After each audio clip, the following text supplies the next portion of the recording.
Greetings, my name is Danny Gallo and I write the blog The SBE Lifer. Today you are part of an experiment, the very first video blog that we've done. We're trying it out.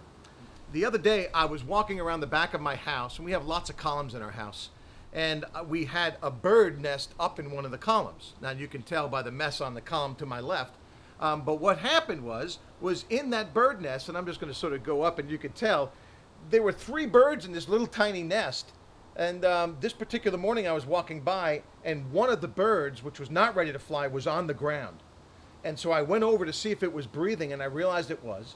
So I ran back inside, and I got my ladder, and I got a pair of gloves. I carefully picked the bird up, and the bird looked at me, and he was breathing, and everything was moving, so I figured he was okay. And I carefully put him back in the nest, and there were 2 other birds in there. And we just felt great about it. My wife, we were all excited. The 3 birds were in the nest again. The next morning, I woke up and I was anxious to see what was going on up there, and lo and behold, the bird was on the ground again, but this time it was dead. And we don't know if the mother pushed it out because maybe there was something wrong with it and she knew it. We don't know any of those things, but I do know one thing: the bird was now dead. It reminded me of how small businesses deal with employees in startup situations. That startup is very, very delicate. And so you bring employees on, and when you do, we all know that they're all taking on 4, 5, 6, 10 different jobs in order to fill all the things that are needed in order to be successful. But then as your business starts to grow, what you wind up finding is that you need more employees.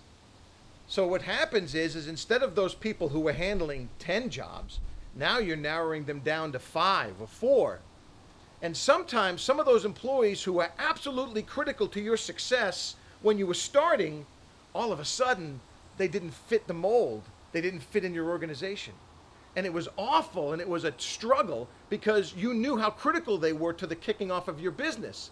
But the truth of the matter is you had no choice, or maybe you're dealing with this right now, and you have no choice but to remove them from your organization, because this is all about serving your organization as best you can so it can serve your customers, so it can serve your family, and it can serve the employees who are with you. And there's one thing I learned, is I absolutely had to make every decision to serve that company for what it was today, not what we were yesterday or a year ago. Now maybe you're facing this challenge.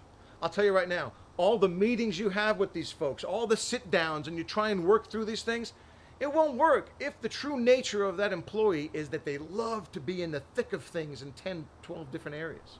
In terms of the bird and how carefully I handled it, but the fact of the matter is the mother knew best, I would imagine, about what was going on with the birds that she had given birth to, just like you as an entrepreneur know what's best for your organization. Do yourself a favor and do the employees a favor. Once they stop fitting in, it's really up to you to manage that situation properly and find a way to put the best people in your organization at all times. This is the SBE Lifer, and I want to thank you for watching. And we got a little bit more detail on this particular issue about handling employees, so why don't you read up? I hope you enjoy it. Peace to you.